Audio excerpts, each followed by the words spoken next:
we have two attractions here. The Northland Asylum, which you've got doctors, nurses, patients. There's a butcher. So we got all the personnel of the asylum, and then we've got clowns because we've got a fun house here. Rip's Fun House in 3D. This is Rebecca, and that's Michelle in the back. And what they do is when they come in, they check them in and they pull their costumes for them. This is the makeup room. Okay. Well, but you know, it's up to you. You can't just walk in like this.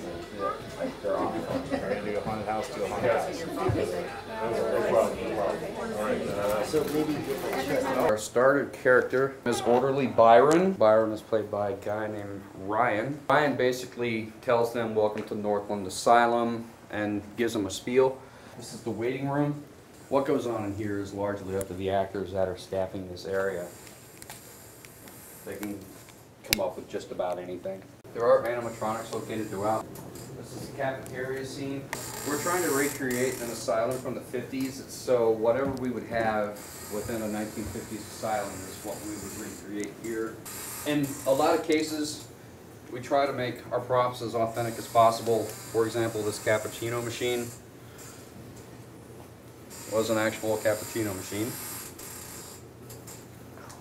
It's just one of those esoteric props that you don't really notice, but you fit it into the scene and it just works great. Then we move into cold storage. Here we have a bunch of body bags. Now one of the great scenes in the asylums, the children's ward.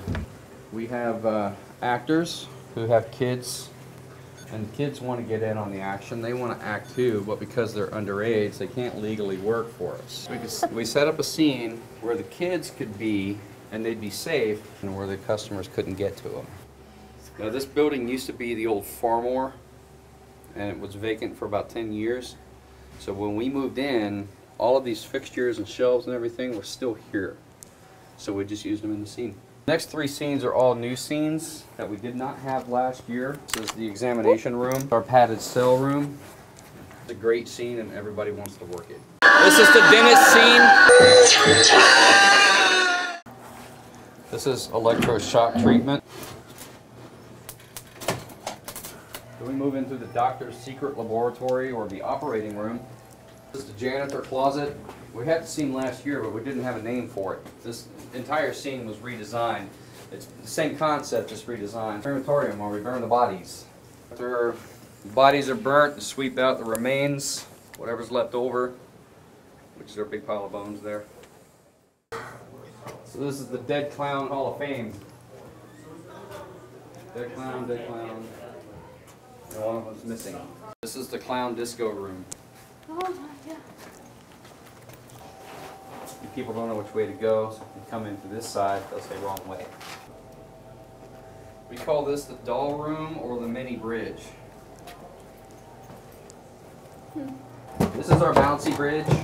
Everybody likes the bouncy bridge. Our falling bridge. Watch your step. This is the rocking bridge. There's a platform behind this wall that the actors will stand on, and they'll mess with you as you cross the bridge. This scene here was redecorated from last year because we have a children's ward over in the asylum. The kids also wanted to work in the fun house as well, but we didn't have a spot for them to be able to work. So we set up this scene with that in mind, so now we can actually have a kid working in this scene with their parent. Walking through the arteries. I tell people not to break the red lines. It's a very cool effect. We move into the dot maze, or as I call it, the gumball room. Cool. It's a great effect. People love this room. And it took a really long time to paint all these dots. We move into the octagon room, down the rabbit hole. We move into the clown head hallway for decapitated clowns.